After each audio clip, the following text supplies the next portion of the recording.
ओम नमः शिवाय। नमस्कार भक्तगण, भगवान भोलेनाथ और माता पार्वती की कृपा आप सभी पर बनी रहे। आज बैसाख मास का आखिरी सोमवार है और आज ही सोम प्रदोष व्रत भी है। आज के दिन भगवान भोलेनाथ की पूजा आराधना करना अत्यंत फलदायी और शुभ हो जाता है, क्योंकि आज भगवान भोलेनाथ का सबसे खास दिन यानी सोम प्रदोष व्रत भी है। इससे भगवान भोलेनाथ की असीम कृपा अपने भक्तों को प्राप्त होती है। तो आइए भगवान भोलेनाथ का स्मरण करते हुए सुनते हैं सोमवार व्रत कथा। एक साहूकार बहुत अमीर था। उसके पास धन की कोई कमी नहीं थी। साहूकार के पास सभी सुख और ऐश्वर्य के साधन थे, किंतु उसको एक ही दुख था कि उसके कोई औलाद नहीं थी। दिन रात वह इसी चिंता में लगा रहता और पुत्र पाने के लिए वह हर सोमवार को भगवान चंद्रदेव व शिव जी की पूजा व्रत किया करता था।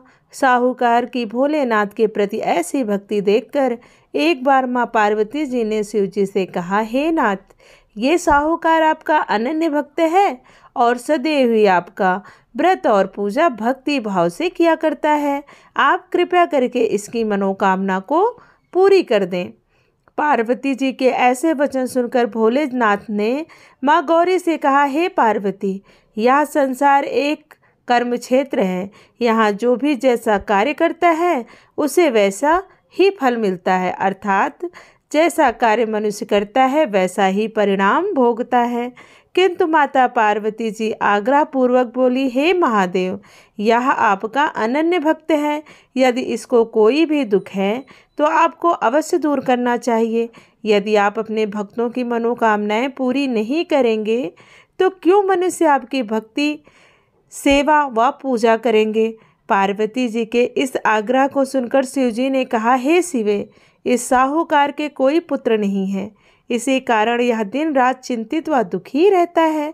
इसके भाग्य में संतान न होने पर भी मैं इसे पुत्र प्राप्ति के लिए वरदान देता हूँ, किंतु इसका पुत्र केवल 12 वर्ष तक ही जीवित रह सकता है। इसके बाद वह मर जाएगा। इससे अधिक मैं इस साहूकार के लिए कुछ भी नहीं कर सकता। यह सब बातें साहूकार सुन रहा था। उसे यह सारी बातें सुनकर ना कोई खुशी हुई और ना ही कोई दुख हुआ। वह पूर्ववत यानी उसी प्रकार शिव जी की पूजा व व्रत करता रहा। कुछ समय पश्चात साहूकार की पत्नी गर्भवती हो गई और 10वें महीने में उसने एक बहुत ही सुंदर पुत्र को जन्म दिया। साहूकार के घर में बहुत खुशियां मनाई गई, किंतु साहूकार ने अपने पुत्र की 12 वर्ष की उम्र जानकर कोई खुशी प्रकट नहीं की और इस संबंध में किसी को कुछ भी नहीं बताया। वह बालक धीरे धीरे बड़ा होने लगा। जब बालक 11 वर्ष का हो गया तो बालक की माता ने साहूकार से उसके विवाह के लिए कहा, किंतु साहूकार ने कहा कि मैं इसे काशी जी पढ़ने के लिए भेजूंगा। अभी मैं इसका विवाह नहीं करूंगा। जब यह काशी जी से पढ़ के आएगा तब मैं इसका विवाह कराऊंगा। साहूकार ने अपने साले को बुलाकर कहा कि तुम इस बालक को काशी जी पढ़ने ले जाओ और इसे विधिवत शिक्षा ग्रहण कराओ। साहूकार ने उसको बहुत सा धन देकर कहा कि रास्ते में जहाँ कहीं भी ठहरो वहाँ यज्ञ और ब्राह्मणों को भोजन कराते जाना।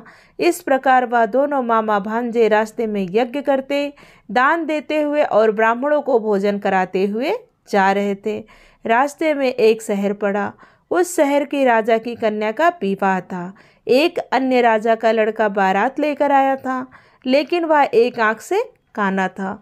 लड़के के पिता को इस बात की चिंता थी कि वर को देखकर कन्या के माता पिता विवाह में किसी प्रकार की अड़चन न डाल दें।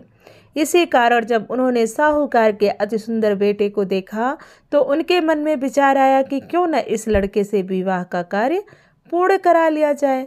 यह विचार कर उसने लड़के और उसके मामा से कहा कि यदि आप फेरे व कन्यादान का कार्य पूर्ण करा देंगे तो आपकी बड़ी कृपा होगी और हम आपको बहुत सारा धन देंगे। साहूकार के लड़के ने और उसके मामा ने इस बात को स्वीकार कर लिया। विवाह का काम भली प्रकार से पूरा हो गया। जब वह लड़का जाने लगा तो उसने चुपके से राजकुमारी की चुनरी पर लिख दिया, तेरा विवाह तो मेरे साथ हुआ है, लेकिन जिसके साथ तुझे भेजेंगे वह एक आंख से काना है। मैं काशी जी को जा रहा हूँ। राजकुमारी ने जब इस प्रकार लिखा हुआ पाया तो उसने काने राजकुमार के साथ जाने से इनकार कर दिया और कहा कि ये मेरा पति नहीं है।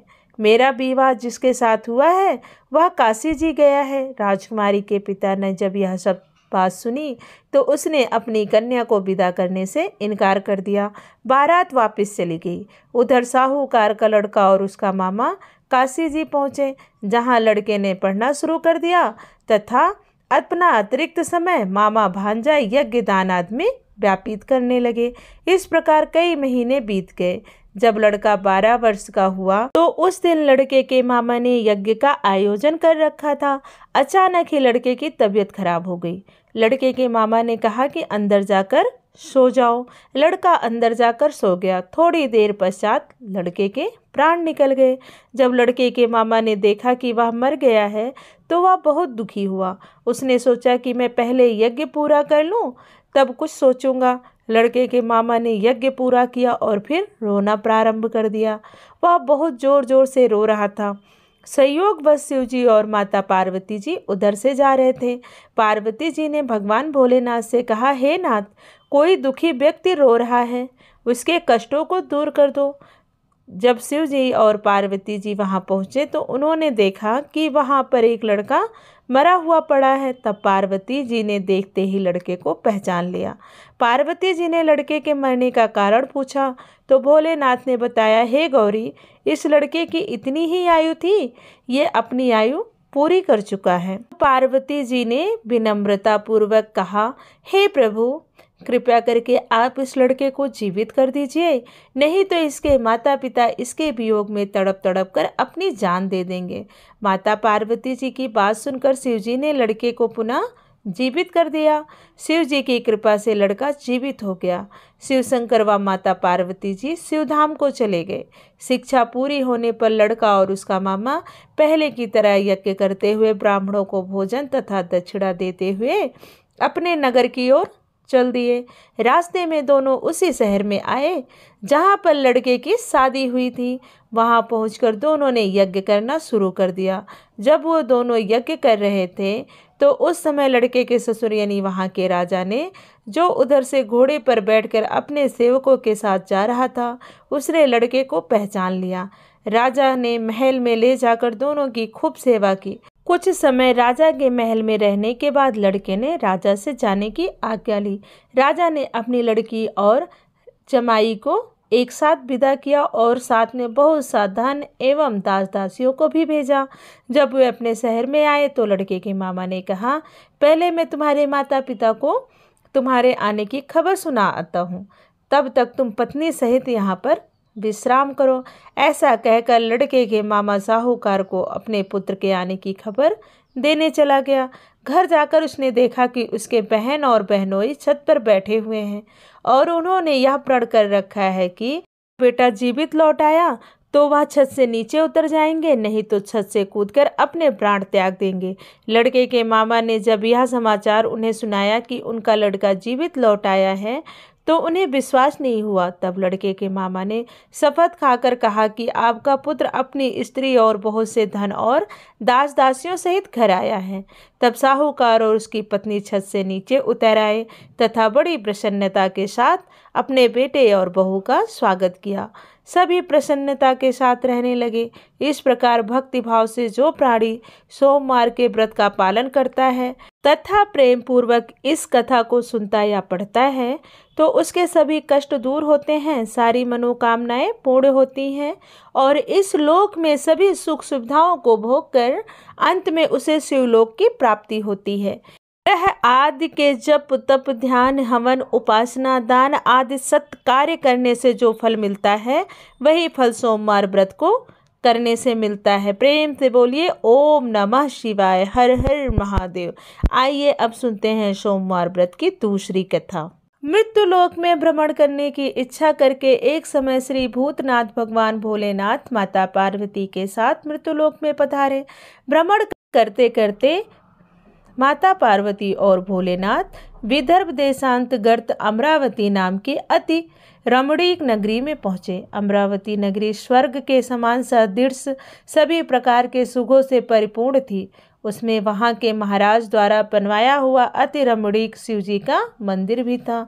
भगवान शंकर भगवती पार्वती के साथ उस मंदिर में निवास करने लगे।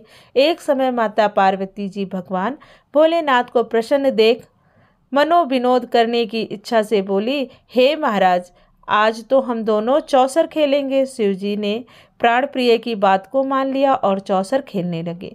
उसी समय मंदिर का पुजारी ब्राह्मण मंदिर में पूजा करने आया। माता पार्वती जी ने पुजारी से प्रश्न किया, पुजारी जी बताओ, इस बाजी में हम दोनों में से किसकी जीत होगी? ब्राह्मण बिना विचार किए जल्दी में बोल उठा कि महादेव जी की जीत होगी। थोड़ी देर बाद बाजी समाप्त हो गई और पार्वती जी की जीत हो गई। माता पार्वती जी को बहुत गुस्सा आया और ब्राह्मण को झूठ बोलने के अपराध के कारण श्राप देने को चली। भोलेनाथ ने माता पार्वती को बहुत समझाया, लेकिन उन्होंने ब्राह्मण को कोढ़ी होने का श्राप दे दिया। कुछ समय बाद पार्वती जी के श्रापवश पुजारी के शरीर में कोढ़ पैदा हो गया। वह बहुत अधिक दुखी रहने लगा। पुजारी को श्राप का कष्ट भोगते हुए जब बहुत दिन गुजर गए, तब एक दिन देवलोक की अप्सराएं शिव जी की पूजा करने के लिए उसी मंदिर में पधारी। पुजारी के कोढ़ के कष्ट को देखकर उन्हें बड़ी दया आई। उन्होंने उससे रोगी होने का कारण पूछा। पुजारी ने निसंकोच सारी बातें उन्हें बता दी। वे अप्सराएं बोली, हे पुजारी, अब तुम अधिक दुखी मत होना। भगवान शिव तुम्हारे सारे कष्टों को दूर कर देंगे। तुम सब व्रतों में श्रेष्ठ खोडस सोमवार का व्रत भक्तिभाव से किया करो। पुजारी ने अप्सराओं से नम्रता पूर्वक 16 सोमवार व्रत की विधि पूछी। अप्सराओं ने बताया, सोमवार को भक्तिभाव से व्रत करो, साफ वस्त्र पहनो, संध्या व उपासना के बाद आधा सेर गेहूं का आटा ले लो, उसके 3 भाग करो और घी, गुड़, दीप, नैवेद्य, पूंगी फल, बेलपत्र, जनेऊ, जोड़ा, चंदन, अक्षत, पुष्प आदि के द्वारा प्रदोष काल में भगवान शंकर की विधि से पूजा करो। तत्पश्चात 3 भागों में 1 शिव जी को अर्पण करो। बाकी के 2 शिव जी के प्रसाद समझकर उपस्थित लोगों में बांट दो और आप भी प्रसाद समझकर खाओ। इस विधि से 16 सोमवार तक व्रत रखो। 17वें सोमवार को पाव सेर पवित्र गेहूं के आटे की बाटी बनाओ। इसमें घी और गुड़ मिलाकर चूरमा बनाओ। भगवान भोलेनाथ को भोग लगाकर उपस्थित भक्तों में बांट दो। इसके बाद कुटुंब सहित प्रसाद लो तो शिव जी की कृपा से आपकी सभी मनोकामनाएं पूरी हो जाएंगी। ऐसा कहकर अप्सराएं स्वर्ग को चली गई। ब्राह्मण ने यथा विधि खोडस सोमवार का व्रत किया तथा भगवान शिव की कृपा से रोग से मुक्ति पाकर आनंद से रहने लगे। कुछ दिन बाद शिव जी और माता पार्वती जी उस मंदिर में पुनः पधारे। ब्राह्मण को निरोग देखकर पार्वती जी ने ब्राह्मण से रोग से मुक्ति पाने का उपाय पूछा। ब्राह्मण ने 16 सोमवार व्रत कथा सुनाई। पार्वती जी बहुत प्रसन्न हुई। ब्राह्मण से व्रत की विधि पूछी और स्वयं व्रत करने के लिए तैयार हो गई। व्रत करने के बाद उनकी मनोकामना पूरी हुई और उनके रूठे बेटे कार्तिकेय जी स्वयं माता के आज्ञाकारी हुए। कार्तिकेय जी को अपना यह विचार परिवर्तन का रहस्य जानने की इच्छा हुई। वे माता पार्वती जी से बोले, हे माता, आपने ऐसा कौन सा उपाय किया जिससे मेरा मन आपकी ओर आकर्षित हो गया? आपसे जो मेरा क्रोध था वह स्वयं खत्म हो गया। पार्वती जी ने वही 16 सोमवार व्रत की कथा उनको सुना दी। कार्तिकेय जी ने कहा, इस व्रत को मैं भी करूंगा क्योंकि मेरा प्रिय मित्र ब्राह्मण बहुत दुखी दिल से परदेश को गया है। मेरी उससे मिलने की बहुत इच्छा है। कार्तिकेय जी ने इस व्रत को किया और उनका प्यारा मित्र मिल गया। मित्र ने इस अस्माकिक मिलन का भेद पूछा तो कार्तिकेय जी बोले, हे मित्र, हमने तुम्हारे मिलने की इच्छा करके 16 सोमवार का व्रत किया था। अब तो ब्राह्मण मित्र को अपने विवाह की बड़ी चिंता हुई। उसने कार्तिकेय जी से व्रत की विधि पूछी और यथा विधि व्रत किया। व्रत के प्रभाव से जब वह किसी कार्य से विदेश गया तो वहाँ के राजा की लड़की का स्वयंवर था। राजा ने प्रण किया था कि जिस राजकुमार के गले में सब प्रकार के श्रृंगार रहित हथनी माला डालेगी, मैं उसी के साथ अपनी प्यारी बेटी का विवाह कर दूंगा। शिव जी की कृपा से वह ब्राह्मण भी उस स्वयंवर को देखने की इच्छा से राज्यसभा में एक ओर जाकर बैठ गया। नियत समय पर हथनी आई और उसने जयमाला उस ब्राह्मण के गले में डाल दी। राजा ने अपनी प्रतिज्ञा के अनुसार बड़ी धूमधाम से अपनी कन्या का विवाह उस ब्राह्मण के साथ कर दिया और ब्राह्मण को बहुत सा धन और सम्मान देकर संतुष्ट किया। ब्राह्मण सुंदर राजकन्या पाकर सुख से जीवन व्यतीत करने लगा। एक दिन राजकन्या ने अपने पति से प्रश्न किया, हे प्राणनाथ, आपने ऐसा कौन सा भारी पुण्य किया था जिसके प्रभाव से हथनी ने सब राजकुमारों को छोड़कर आपका वरण किया? ब्राह्मण बोला, हे प्राण प्रिय, मैंने अपने मृत कार्तिकेय जी के कथन अनुसार 16 सोमवार का व्रत किया था, जिसके प्रभाव से मुझे तुम जैसी रूपवान पत्नी की प्राप्ति हुई। इस व्रत की महिमा सुनकर राजकन्या को बड़ी हैरत हुई। वह भी पुत्र की कामना करके इस व्रत को करने लगी। शिव जी की दया से उसके गर्भ में एक अति सुंदर, सुशील, धर्मात्मा और विद्वान पुत्र उत्पन्न हुआ। माता और पिता उस देवपुत्र को पाकर अधिक प्रसन्न हुए और उसका लालन पालन अच्छी प्रकार से करने लगे। जब पुत्र समझदार हुआ तो एक दिन उसने अपनी माता से प्रश्न किया कि हे माँ, तुम कौन हो? कौन सा व्रत और कौन सा तप किया जो मेरे जैसा पुत्र तुम्हारे गर्भ से उत्पन्न हुआ? उसकी माता ने 16 सोमवार व्रत की कथा पुत्र को बताई। पुत्र ने सब तरह के मनोरथ पूरे करने वाले इस सरल व्रत को सुना तो वह भी राज्य अधिकार पाने की इच्छा से हर सोमवार को यथाविधि यह व्रत करने लगा।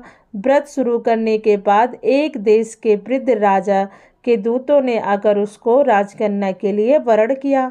राजा ने अपनी बेटी का विवाह ऐसे सर्वगुण संपन्न ब्राह्मण युवक के साथ करके बड़ा सुख प्राप्त किया।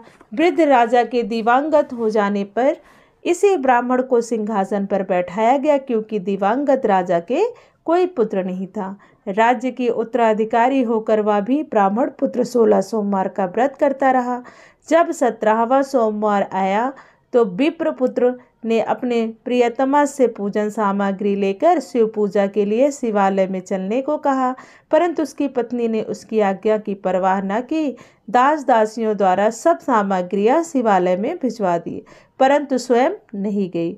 जब राजा ने शिव जी का पूजन समाप्त किया तब आकाशवाणी हुई, हे राजा, अपनी इस रानी को राजमहल से निकाल दे, नहीं तो यह तेरा सर्वनाश कर देगी।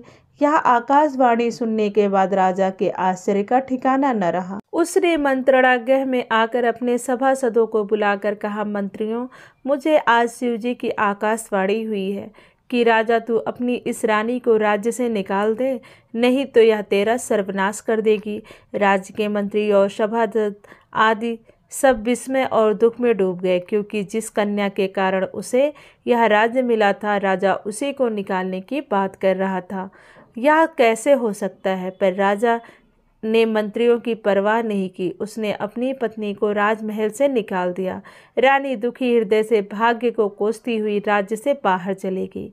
बिना पद त्राण, फटे हुए वस्त्र पहने, भूख से दुखी हृदय से भाग्य को कोसती हुई चली जा रही थी कि उसकी अचानक एक बुढ़िया से भेंट हुई जो सूत काट कर बेचती थी। रानी की करुण दशा देखकर वह बोली, चल तू मेरा सूत बिकवा दे, मैं बूढ़ी हूँ, भाव करना नहीं आता है। यह बात सुन रानी ने बुढ़िया के सिर से सूत की गठरी उतारकर अपने सिर पर रख ली। थोड़ी देर बाद आंधी आ गई और बुढ़िया की सूत की पोटली सहित उड़ गई। बेचारी बुढ़िया पछताती रह गई। उसने रानी को अपने से दूर रहने को कहा। इसके बाद रानी एक तेली के घर गई तो शिव जी के प्रकोप के कारण तेली के सभी मटके उसी क्षण चटक गए। तेली ने भी रानी को अपने घर से निकाल दिया। बहुत से दुख को उठाती हुई रानी एक नदी के किनारे गई तो नदी का सारा जल सूख गया। उसके पश्चात रानी एक जंगल में गई। वहाँ सरोवर में पानी पीने गई तो उसके हाथ के स्पर्श होते ही सरोवर का नीलकमल के समान जल असंख्य कीड़ोंमय होकर गंदा हो गया। रानी के भाग्य पर दोषारोपण करते हुए उस जल को पीकर पेड़ की शीतल छाया में विश्राम करना चाहा, परंतु वह जिस पेड़ के नीचे विश्राम करती उस पेड़ के पत्ते तुरंत टूटकर गिर जाते थे। वन सरोवर जल की ऐसी दशा देख गौ चराते ग्वालों ने अपने गुसाई जी से, जो उस जंगल में स्थित मंदिर के पुजारी थे, यह बात बताई। गुसाई जी के आदेश अनुसार ग्वाले रानी को पकड़कर गुसाई जी के पास ले आए। गए। रानी के मुख कांति और शरीर शोभा देख गोसाई जी जान गए कि यह अवश्य ही कोई विधि की गति की मारी कुलीन स्त्री है। पुजारी ने रानी से कहा, पुत्री, मैं तुमको अपनी पुत्री के समान रखूंगा। तुम मेरे आश्रम में आकर रहो। मैं तुम्हें किसी प्रकार का दुख नहीं होने दूंगा। गोसाई जी के वचन सुन रानी जी को धीरज हुआ। वह आश्रम में रहने लगी। रानी जो भोजन बनाती उसमें कीड़े पड़ जाते, जल भर कर लाती उसमें भी कीड़े पड़ जाते। रानी की यह दशा देख गोसाई जी बड़े दुखी हुए और रानी से बोले, हे पुत्री, तुम्हारे ऊपर कौन से देवता का प्रकोप है जिससे तुम्हारी ऐसी हालत हुई है। पुजारी जी की बात सुनकर रानी ने शिव जी महाराज के पूजन का बहिष्कार करने की बात बताई। तो पुजारी जी ने शिव जी महाराज के अनेक प्रकार से स्तुत करते हुए रानी से बोले कि हे पुत्री, तुम सब मनोरथ पूरे करने वाले 16 सोमवार व्रत को करो, उसके प्रभाव से इस कष्ट से मुक्त हो सकोगी। गोसाई जी की बात मानकर रानी ने 16 सोमवार व्रत किए। 17वें सोमवार को विधि विधान सहित पूजन किया। उस पूजा के प्रभाव से राजा के हृदय में विचार आया कि रानी को गए हुए बहुत समय बीत गया है, ना जाने कहाँ कहाँ भटकती होंगी, उसे ढूंढने चाहिए। यह सोचकर रानी की तलाश करने के लिए राजा ने चारों दिशाओं में दूत भेज दिए। वे दूत रानी की तलाश करते हुए गोसाई जी के आश्रम में पहुंचे।